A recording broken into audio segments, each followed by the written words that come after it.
Good morning, and thank you for joining us for another amazing Saturday with another amazing person with some information and inspiration to bring to your day, making your weekend brighter and hopefully your life and your mindset more aware and enlightened. Coming all the way from Alberta, Canada is Eryqa, and I don't want to butcher your last name. So it is Eryqa. Then I got to tell you about her story. She is a Black natal support coach out there in Canada and here in America. So if anybody's here is a woman and you're pregnant and you just need some support throughout your pregnancy, she is the person to go to and to do that, regardless of where she is or where you are. She is here for you. She is also the creator and CEO of Ebony Queens Rising Movement, Queens Rise Up, and Black Mom Support Hub. I now understand where the MUM in your email came from. Now that you're in Canada, it makes complete sense. They don't say mom out there, that it is a mom. So I love it. Eryqa, tell us about yourself. So I'm working mostly with first time Black moms or mums, as we say over here, just to help them to navigate through life and to start living their life with, but not solely for their baby. And a bit of background on me: I was born in England and I moved here to Alberta when I was 2 years old and have been here ever since. And I am married with two beautiful little princesses, ebony princesses. And yeah, so basically, the reason that I started doing what I'm doing, working with Black women specifically on their mindset, is because of my experience being pregnant and just feeling like there was no support there, no one who looked like me. It just felt like a very lonely experience, and it wasn't at all what I thought that it was going to be. And I get it. Like we were kind of talking a little bit backstage, and Yes. It is very much so where I know here in the United States, we don't have technically a black mom support group. However, it is a lot of controversy even here in America because Black women do have different illnesses and different pregnancies, really completely from a lot of other people. And there are some like sickle cell. You have a lot of other different RH factors in your blood situations. Right. You have different things going on with your body itself, and definitely the biggest thing, and you know what we always come on this show talking about, is your mindset.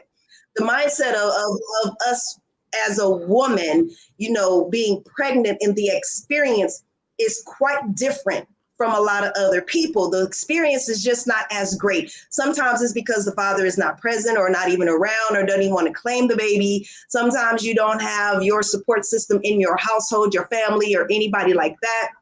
You also sometimes can't even be comfortable enough to talk about where your failures are that came along with you in the situation that you're in. So talking about, you know, postpartum depression, talking about the issues that you're going through throughout your pregnancy. A lot of times when you don't have support because the father isn't there, the father's family isn't there, your family doesn't agree with who you're pregnant by. So then there's some kind of deals.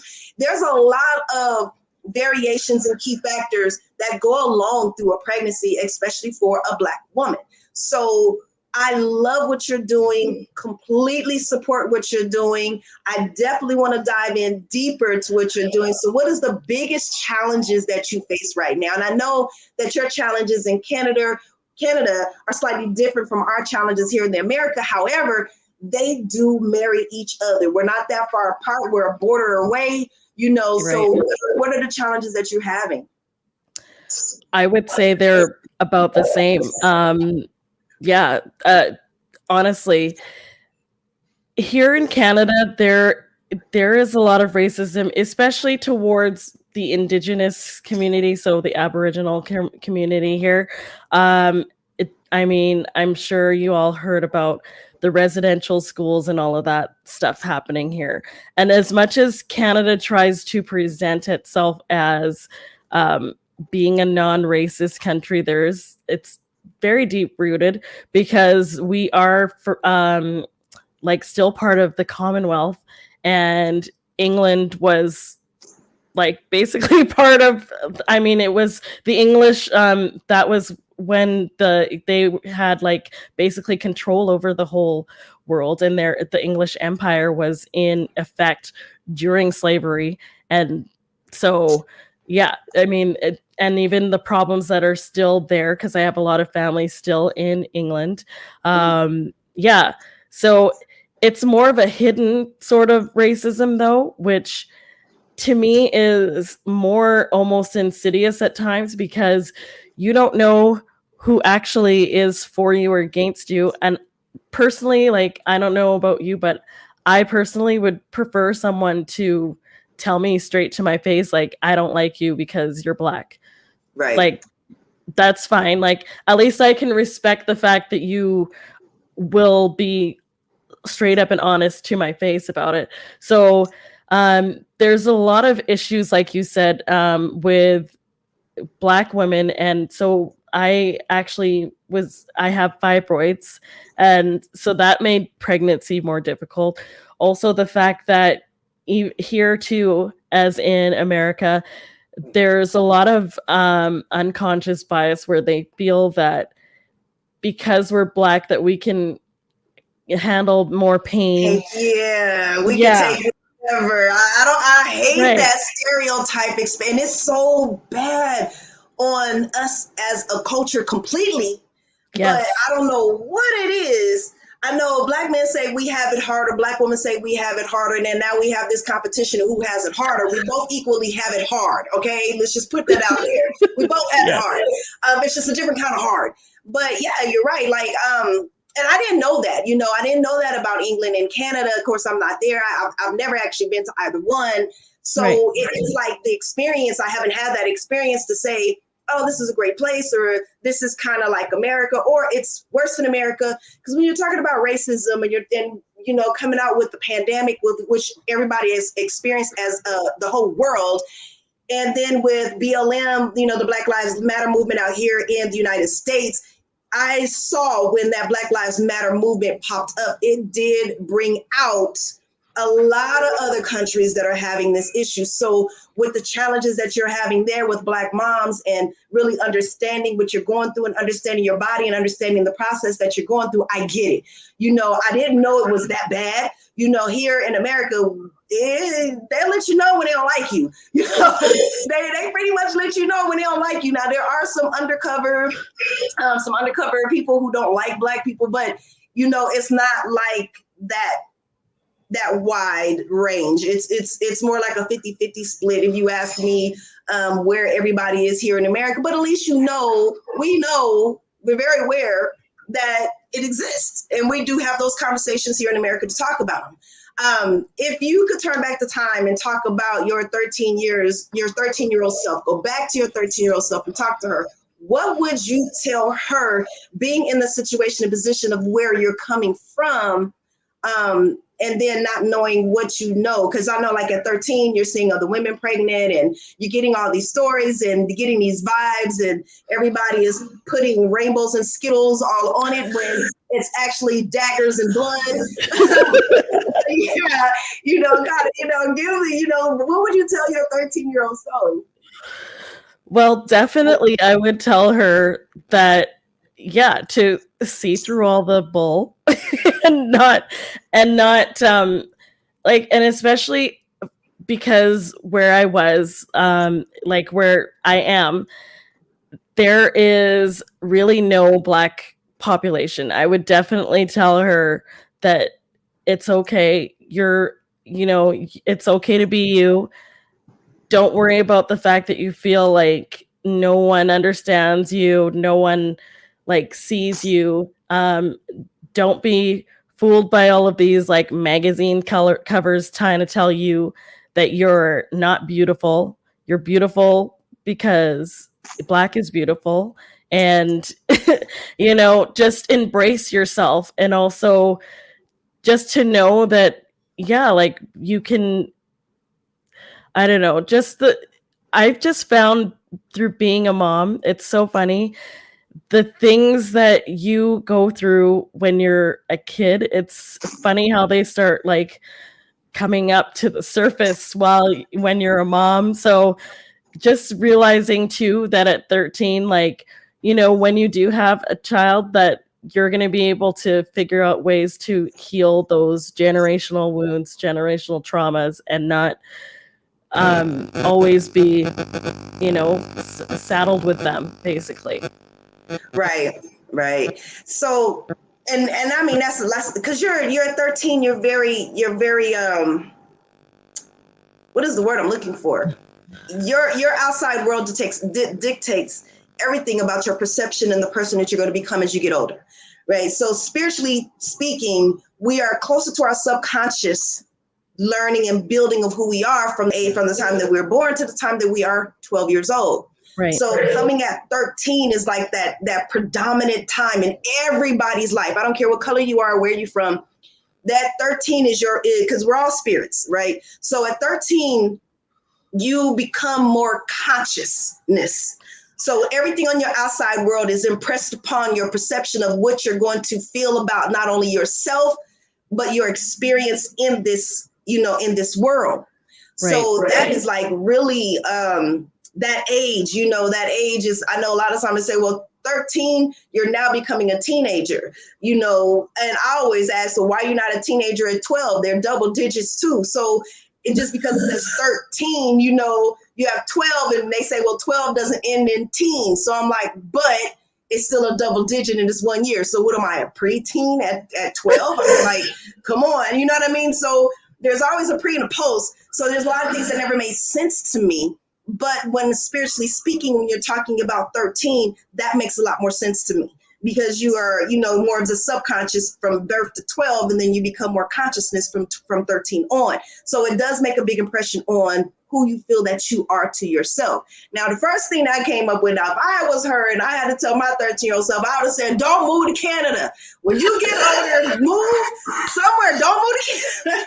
However, your divine steps led you to Canada because your divine journey of what you're going to produce and blossom out there is for you there. Right. Yes. So what you're going into is not just a Canadian issue.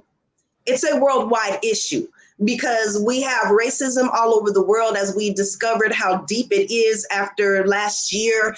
Yeah. And then also looking at how traumatic women birth experiences are. I mean, even in Africa, they have a lot of women who they don't understand. Like sometimes they got to have C-section. They don't understand about the C-section and having to make that decision to get the baby out and make sure that the baby and mom are both healthy and alive, later.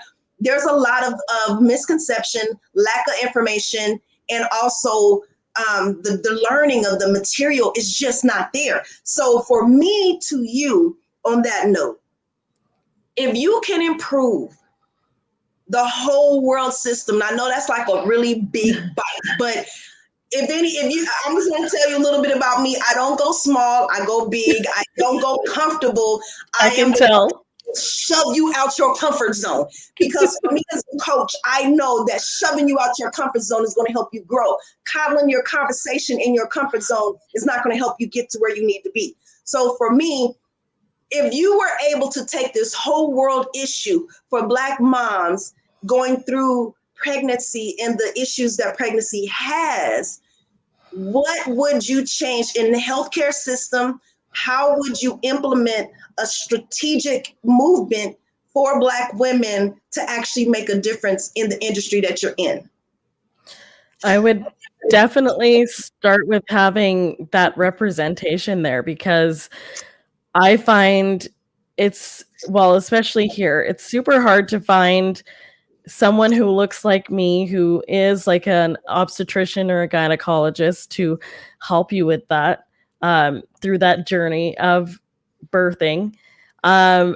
Also, like, the biggest issue I think in the Black community is our mindset and our not realizing how much that affects your everyday, right?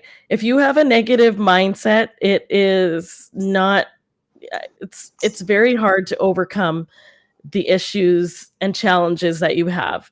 So that's definitely where I would start, because I don't know about you, but I feel like, I mean, so background, my dad is from Jamaica. Actually, my husband is also from Jamaica, and my mom is from Trinidad and Tobago.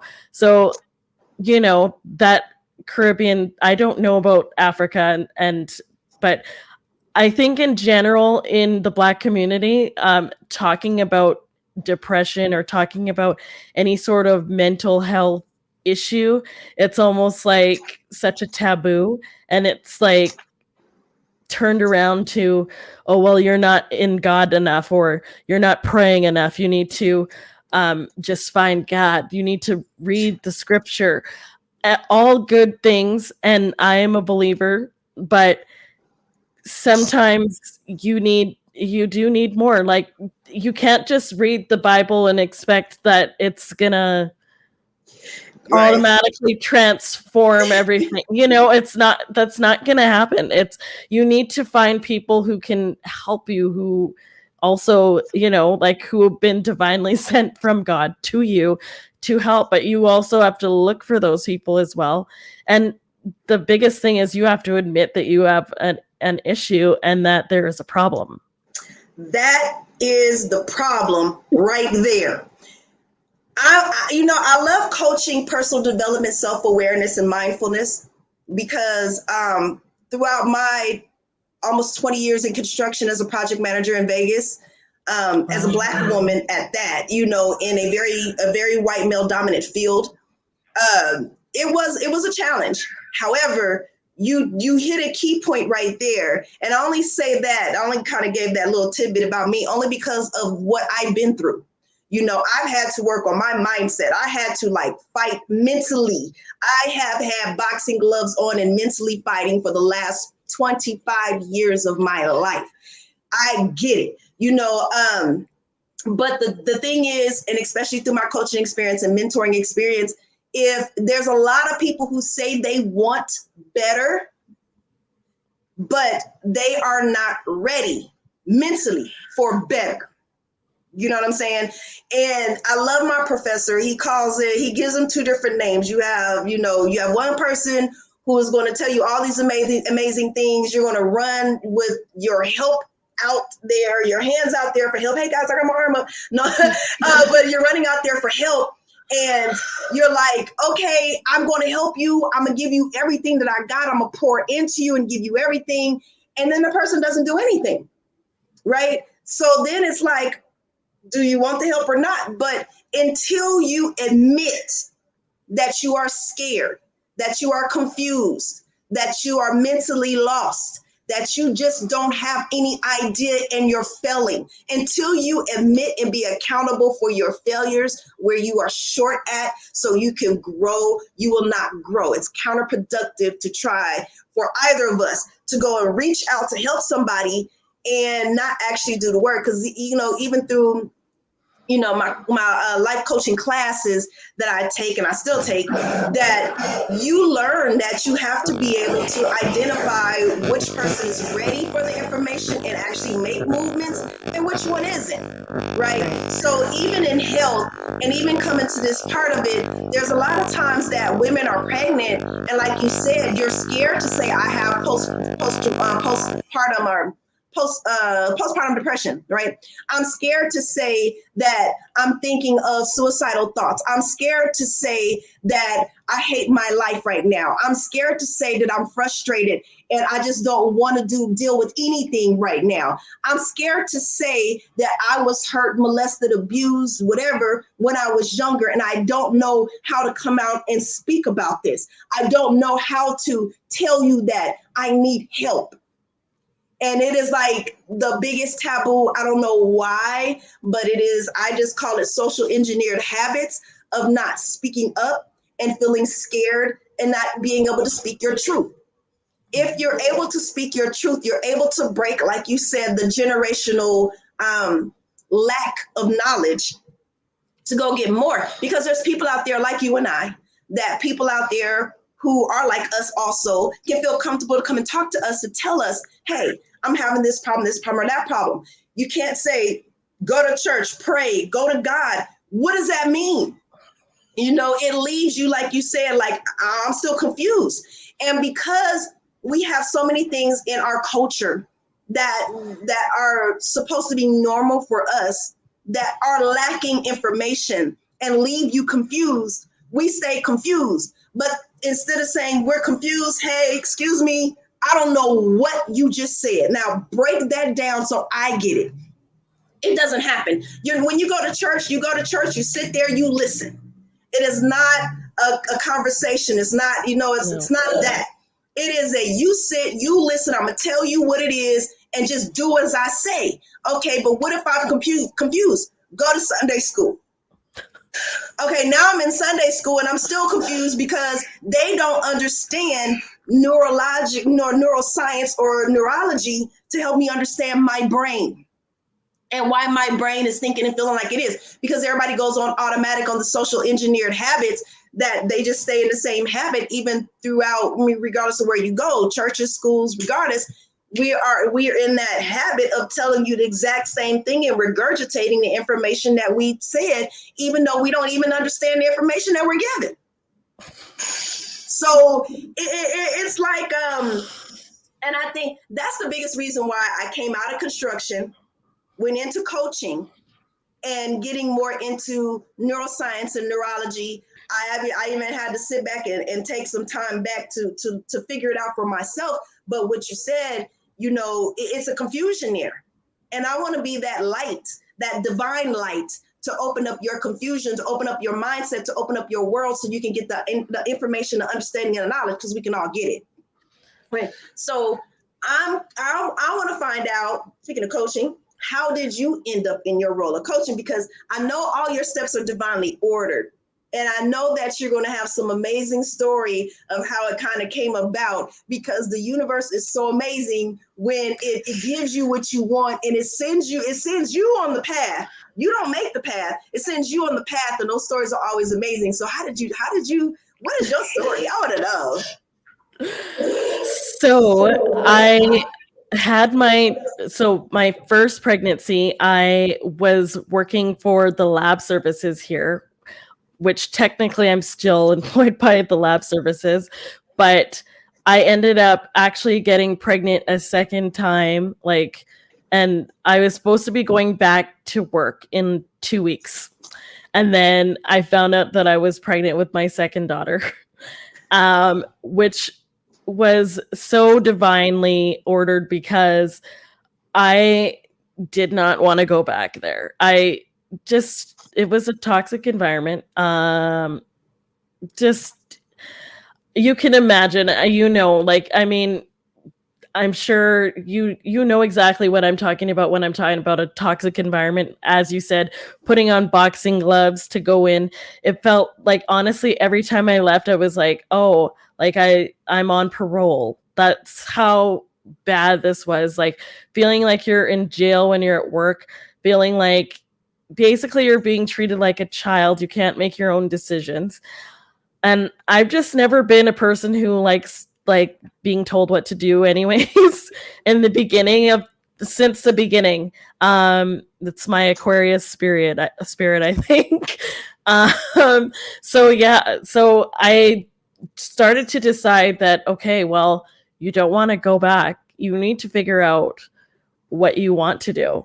And eventually, first I was going to become a communications coach, helping people with their jobs and all that. But it just didn't feel right. I'm like, that's not it. And then I went and got in touch with Janet Kafadar, who is my coach. And she works with Black life coaches. And she helped me to come to the conclusion that, obviously it's in the area of birth work that I need to be working, helping women with their mindset, helping them to, clear a lot of negative emotions. Because I've always been interested in personal development, trying to make myself better, reading different books, and just trying to be the best person I could be. And I always wanted to have my own business. And especially then also in that 2-week period, it was March 23rd. I was supposed to go back to work on April 6th. And that's when COVID and all of that hit too. So basically the reason I didn't have to go back to work is because I said to my doctor, I'm like basically I'm begging you, like, can you like write a note? Like I already had a high risk pregnancy anyways too. And like the pregnancy before, I had high blood pressure. So going into this one, and it was high blood pressure because I was at work still. But but so she just wrote me a note to get me out of work, because like we didn't know how COVID was going to affect pregnant women or the fetus or anything, and I wasn't willing to take that chance. I also was diagnosed with a autoimmune Crohn's disease, so that also made me further at risk. So I just wasn't willing to go there. Like, I mean, I was at the point where if they don't let me off, I'm just gonna quit, like even if I don't have benefits, right? That's where I was at. And so then I took that opportunity, basically through all that, to take coaching from Janet. And I'm also with this other champ dev as well.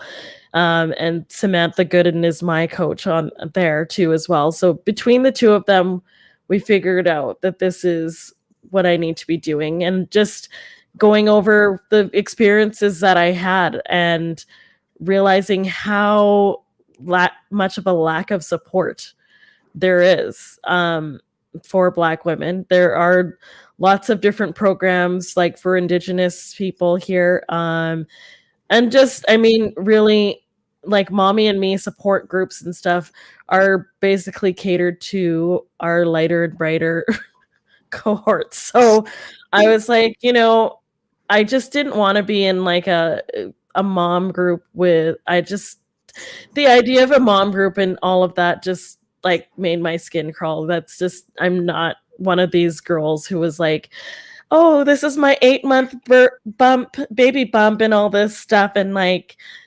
just, I didn't want to do all those things. Like, I just was not that mom. Like, and so I figured there's got to be other people like me. And when I started looking and researching to see if anybody helps with mindset, there's like no real person who does that. Like, I'm really alone in this. So I'm like pioneering and forging the way through. So you are never alone. You now have me. You know where I'm at. yes. We're definitely in contact. You can always reach out to me. I always believe in just being there for people. I see something in you, and I always have this knack of seeing the journey and that divine path for people. And I'm like, I don't like see it. I can spiritually see it, but it's what I feel is different. So then I start getting these downloads, and my mind's like, oh, do this and do this and do this, and I can't help it, right? So my mind right now is going crazy with you. I'm like, you have so much opportunity out there. Like, oh my God, Eryqa, you got opportunity. You got lacks. There's so many things that are lacking there. Mm-hmm. Lack creates opportunity. You understand what I'm saying? So when you have lack and you see the holes and you're able to do what you need to do to fill the holes, those gaps, you're able to make life-changing opportunities that are abundance, prosperous wealth that's coming to you that will change your life, like literally change your life. I was watching a story yesterday of that one guy, I cannot remember his name. He went to jail in California, and they posted his mugshot. He's real light-skinned with the green eyes, pretty boy. Posted, and I know everybody knows him, right? I don't remember his name, but I happened to watch the story and watch his interview. He ended up going to jail over, some stuff that he and his brother did, and he didn't want his brother to go to jail. So he was like, I'll go, And as he was in jail, the police department there posted his mugshot on their website.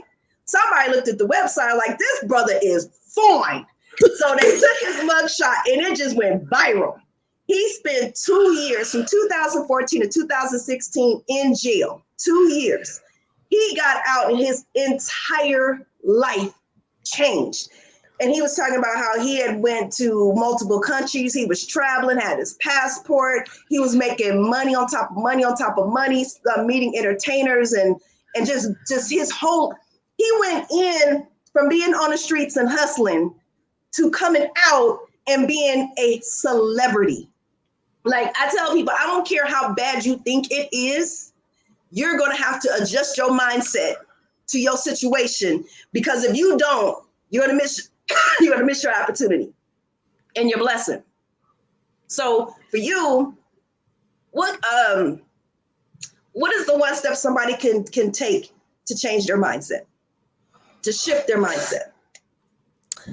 Definitely starting with your positive, like looking at the negative thought patterns that you have in your mind, and really addressing those, figuring out where those are coming from, and then changing that around so that you see the positive and replacing those thoughts. So I'm doing like emotional freedom technique right now, which is basically acupuncture. Like you're just tapping, it's called tapping, and you just tap on different meridians of your body to bring up different emotions, and then so you can clear them. So that was life-changing for me when I first did that.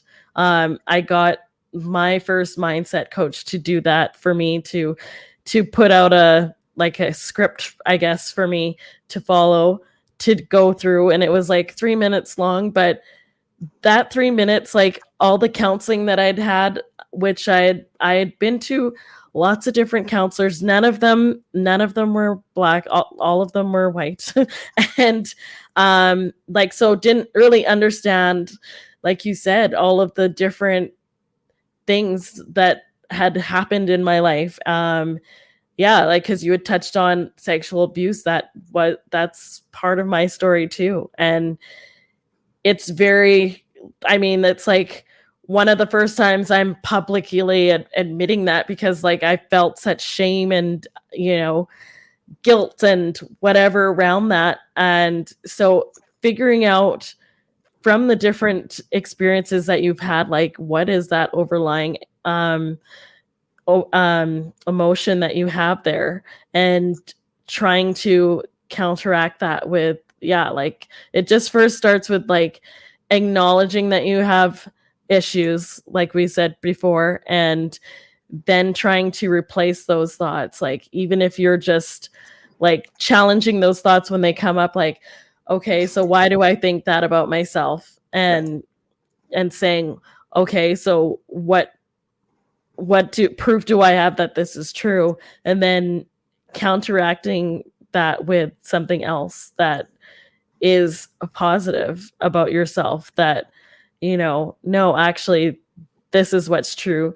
And even if it's not something that is true, something that you want to affirm in your life and you want to declare over yourself is amazing. It is. If this is the thing, our brain knows how to make up stories. It is the best storyteller in the world. So I always tell people, figure out who your narrator is in your mind. Who's narrating your story? Is it the ego or is it the spirit? Because you have narrations from both. You have narrations from the ego, which is going to keep you in your paradigms, which are a group of habits from your past that keep you stuck in where you are. So you have that narrative from your ego. You have the narrative from spirit, which is trying to tell you to keep on your journey, keep on the path. This is the way to go, and then show you which direction to go. When you have that inspired action, that intuitive inspired action telling you to go here, do this, do that, you got to do it. Then you have the other side, which is the ego telling you go here, go left, go right, do this, right? So a lot of people get confused over the stories that are being told in their head of which one is right, which one is wrong. So before we even get to the outside world, people are already confused before you even get to there, because we're confused in our own minds to try to understand, how does this body, How do I operate this machine? And I call it a machine because there's multiple components. There's a motor. There are hoses and everything. They're all connected to actually work as one. So in this machine, there's no manual like it does with a car. When you buy a car, you have a car manual.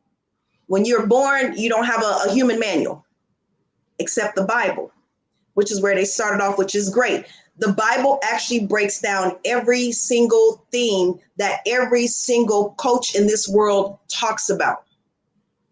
Mindset, to just spirituality, to everything. I mean, it's all written in the Bible already. What we're supposed to do, how we're supposed to do it. It is just translated in a different way. I'm not going to say the way it's right or wrong. It's just a different way. Nobody is right. Nobody is wrong. Well, actually, everybody is right. Nobody is wrong. But it's just a different way, right? So that translation, because it comes different at church and it's not, they don't dive deep into those conversations so you can have that deeper understanding or overstanding. Now we have to resort to go get a coach so we can get that deeper understanding and overstanding so we can make sense of these storytellers, these narrators in our head. Which narrator did I talk to? And I know in church they always say, God doesn't yell, he speaks softly. He whispers, he speaks softly. Now, you know, like I know, when you're going through your spiritual journey, it is a nice, quiet, soft speaking in the beginning. As you progress more and more in knowledge and get closer to your self-awareness, trust me, their voices ain't quiet no more.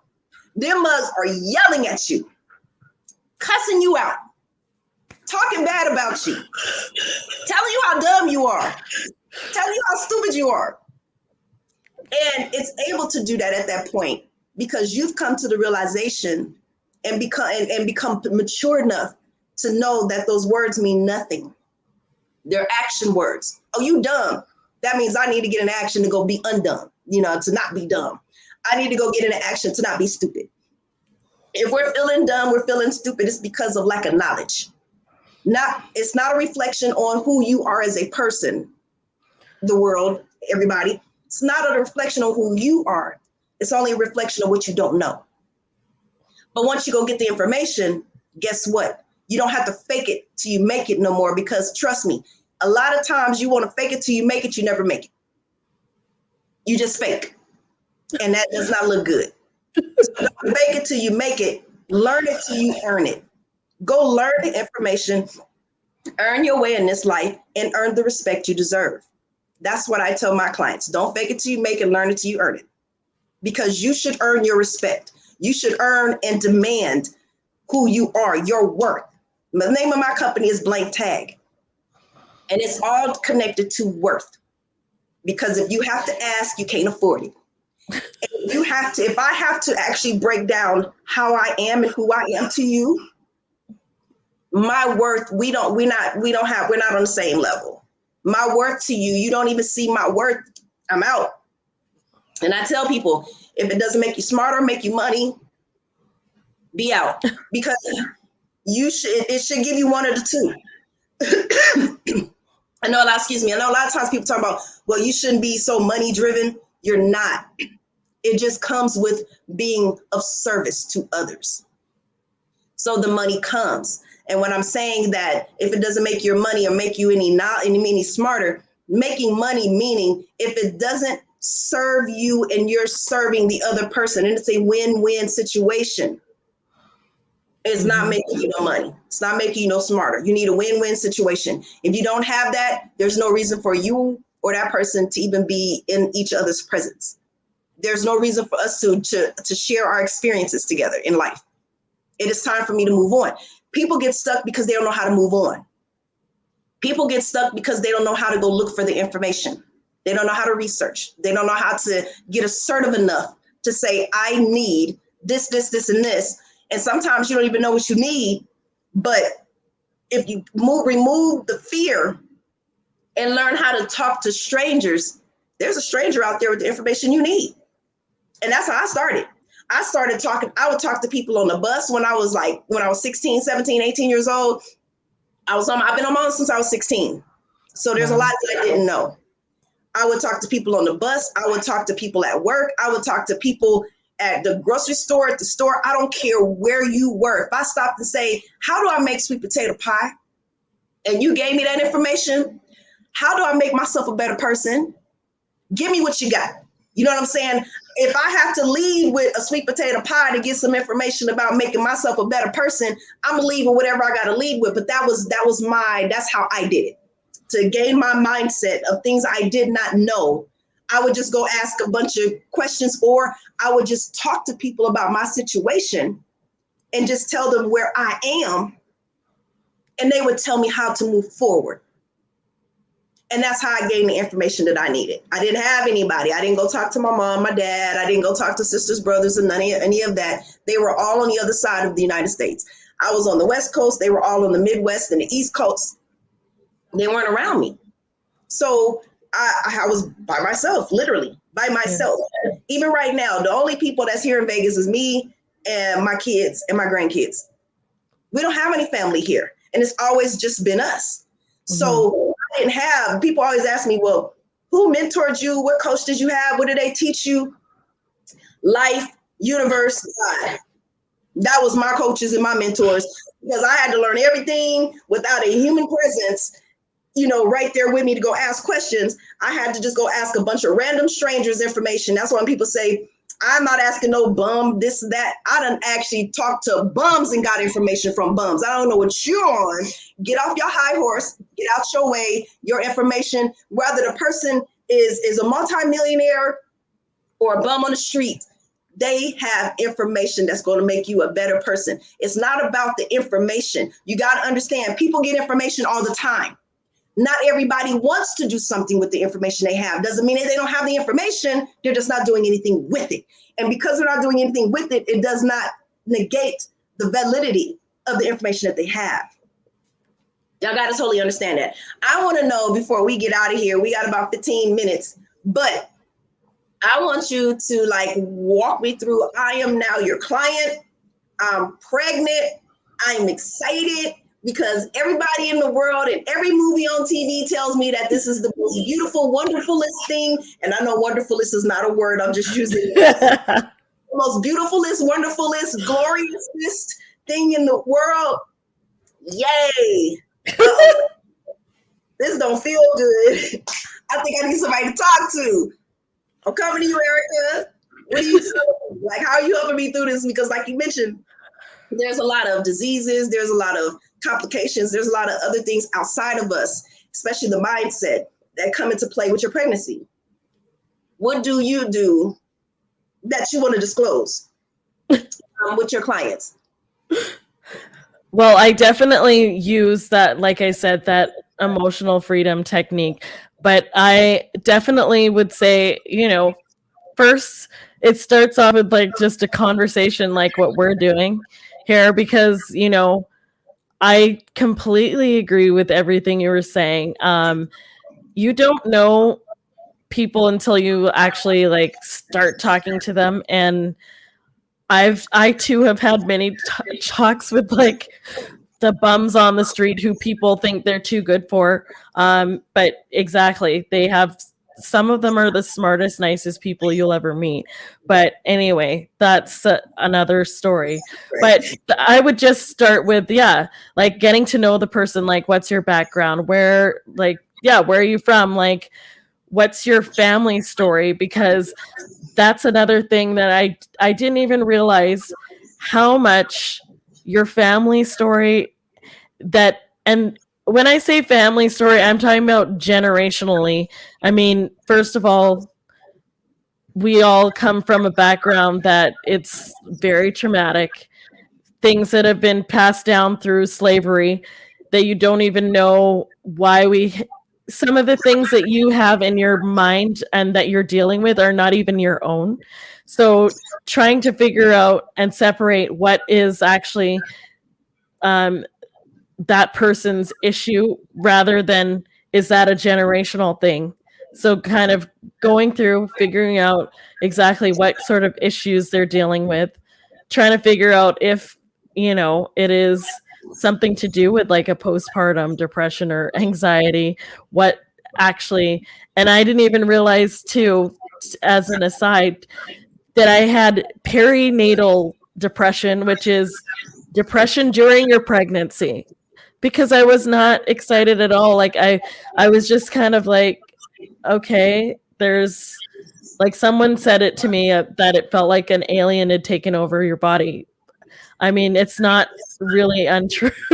Like you don't want to say it like that, and that's the other thing. It's like I feel bad even saying that, because you feel guilty for not feeling that way, especially if it's something you prayed for, if you had difficulty getting pregnant.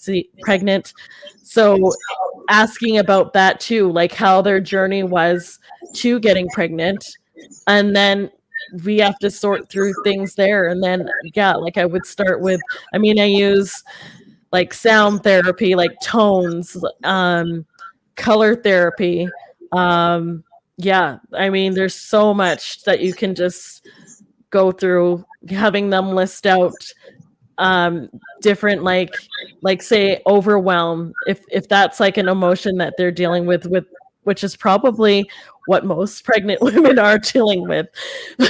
Listing all the like different events that they can think of that have overwhelm in there, and trying to do like a general, like a global tapping to get rid of that emotion from them, and Yeah. then starting to get work and go deeper and deeper so we can get to that root and root it out. And obviously I use other like different resources that like will ask you different questions, like the healing questions guide I use for it's amazing, because it will ask you, you can put into there like different, or if you have the book, I have it on my phone, but so say you're having, like I put in Crohn's, and it'll ask you different questions, and I intuitively like will muscle test like with my heart to see which question actually applies to that person.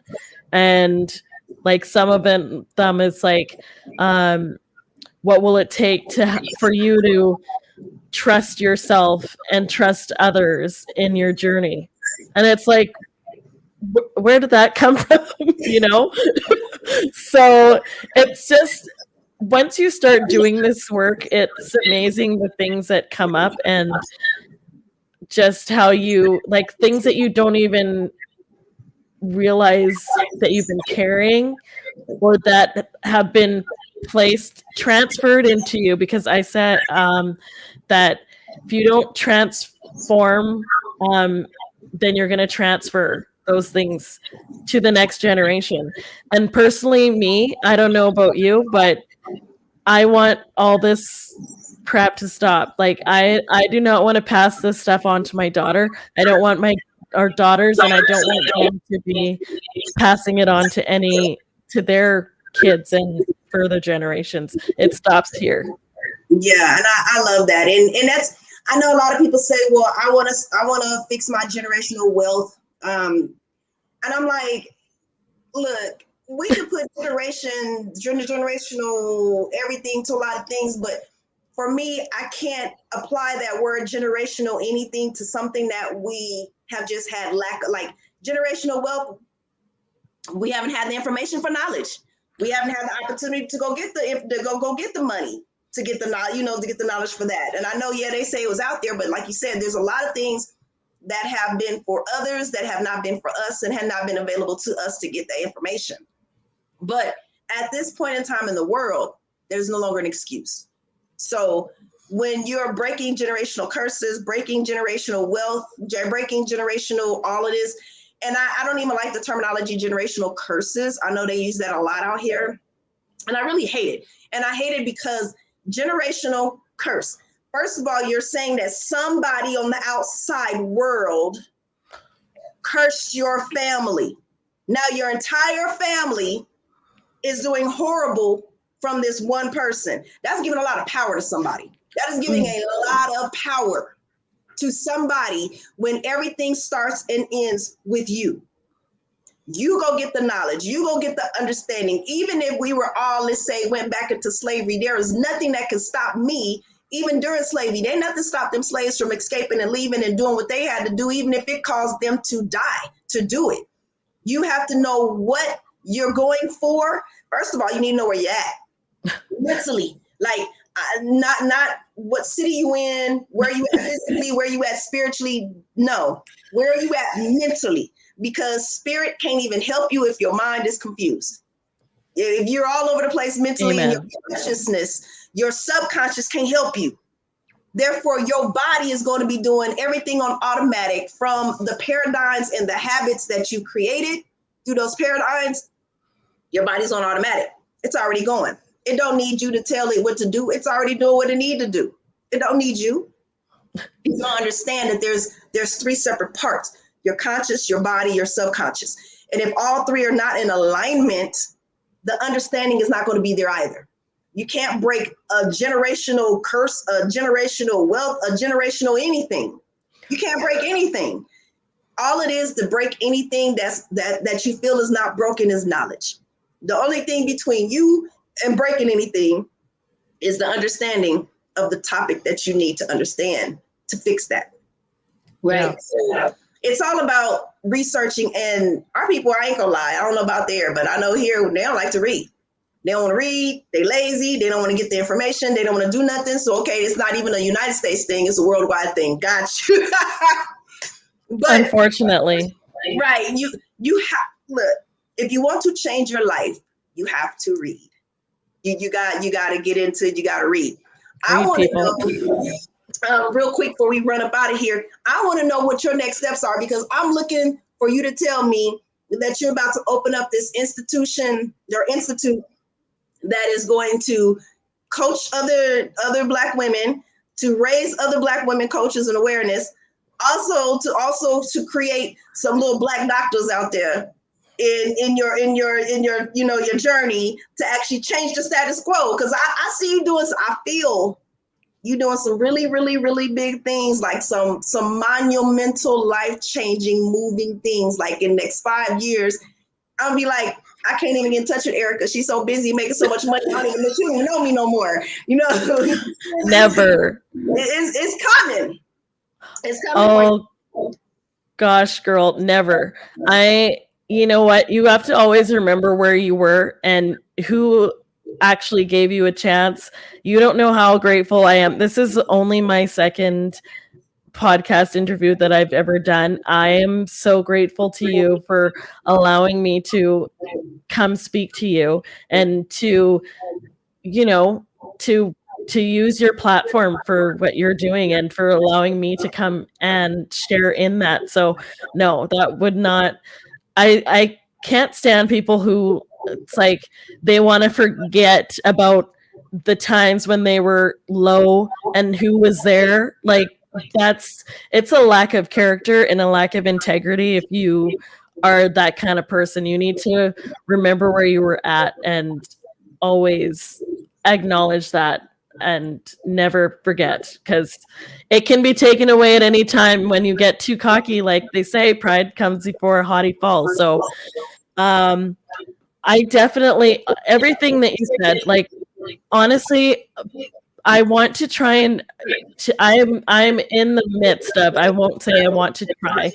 I will eventually be getting an app together that will be bringing all these different industries together, and not just within the health industry, but also any sort of industries that we're in, like, because we need to start buying Black. That's like my ultimate goal, is to get the family unit back together, for us to start having a financial stake in the world. This is why we do not have a voice, because we're not making money. And if you don't have, like, you don't have any stake in the financial world, who wants to listen to you? Nobody.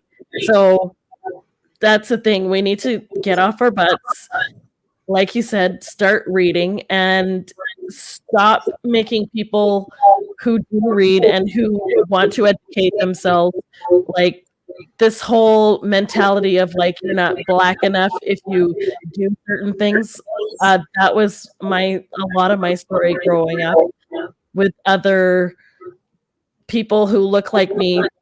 It's why I didn't get to connect with some of them, because that mentality was there. Like, I'm sorry, like I didn't want to be like running in the streets doing bad things. Like I actually wanted to learn and better myself, make my parents proud, not like I didn't want to get no butt whoopings when I got home either, right? And just like, and even I guess at a small age, realizing maybe subconsciously how important it was to use that opportunities that I've been given and to better myself, to bring other people into the fold. So yeah, like the Ebony Support Hub, eventually I want that to become a place where like I can interact with other life coaches, other mindset coaches, be able to find like have a directory there where it's like, okay, this is your city. You're looking for an OB/GYN, like here's this person who's serving, and they're looking for patients. So yeah, definitely it's a huge undertaking that I want to take. But I'm excited and a little scared for it, but yeah. Scared is good. Scared is definitely good. If it takes you and pulls you outside, you already told you, it pulls you outside your comfort zone. Good. And it definitely has. It definitely is. Tell them how they can catch you and find you. I know we're about to run out of time, but tell them how they can find you and how they can locate you to get your amazing services. Definitely looking forward to that whole networking piece, because I would love to be a part of that and be just a help for anybody who needs some mindset coaching and helping in that area, that aspect with personal development and self-awareness.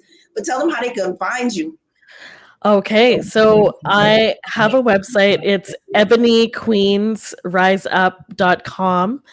And also the same is for my IG. My Instagram is at Ebony Queens Rise Up. And also in Facebook, I have a group that is called Ebony Queens Rise Up. Actually, that's my Facebook page. And then I have Ebony Queens Rising Movement, which is the group. And yeah, so if you would like to email me, it is Eryqa at ebonyqueensriseup.com. And that's E as in Eric, RYQA at ebonyqueensriseup.com. Thank you so much, Eryqa. Amazing, amazing, amazing. And I know we could talk on for another 2 hours. I know I can. We could. I know I could. Yes. This has been such a lovely experience meeting you. This has definitely been a divine experience and a divine connection that has been made. So I'm so looking forward to working with you in the future. So thank you so much. I have some things that my mind is just going on that I want to do out here, because there's a lot of things out here that I'm doing, planning right now. Right. I definitely want to get a virtual seminar together, and I am going to reach out to you, because that would be actually perfect. I don't know if I want to do it like women-based or people-based, because you got mindset information, and that works perfect. But yeah, and as for me, you guys all know I'm right here. I know sometimes you try to figure out where the camera is. Desiree Willams at blanktag.org. You can reach out to me by email. Send me your questions, your requests. If you want to be a guest on the show, let me know. You can also reach me at blank_tag_ on Instagram or Facebook. My personal page is Desiree Passionate One Williams. If you type in Passionate One, it's going to pop up. It makes it very easy to find me amongst all the other thousands of Desiree Williams that's on Facebook. And I'm always here. So, it doesn't matter where it is, where it's at, what you want to do. And the website is www.blanktag.shop. It is being updated. I do have some other new ventures coming up, so I'm really looking for somebody to update my website for me the way that I wanted to in my vision. So until I get that, and I am very picky about what I want it exactly like I want it. So give me a second on that. And the YouTube channel will be coming to you soon, September 1st. I will start the YouTube channel and start launching a lot of information and dropping some nuggets in there as well. So look out for that. Also, I am the president of Toastmaster Group, Next Generation Talkers Toastmasters here in Las Vegas. It is a virtual group, so anybody can join from anywhere in the world. 4 o'clock Pacific Standard Time every Sunday afternoon. We log on for an hour to an hour and 10 to 15 minutes. You have that time. You want to get your speech, your conversation, articulate your words a lot better. Look us up, shoot us a line, hit PR Connections Radio, hit Guy Dawson or myself. We can get you logged into Toastmasters Group to get that speaking, that eloquent language out and have you articulate everything that you want in your life so much better. Till next week, we'll see you. We love you. Eryqa, I'll see you backstage in a hot second. Everybody else, I'll see you next week. Stay tuned. I'm bringing some more stuff. Hi, information and inspiration all day. Bye.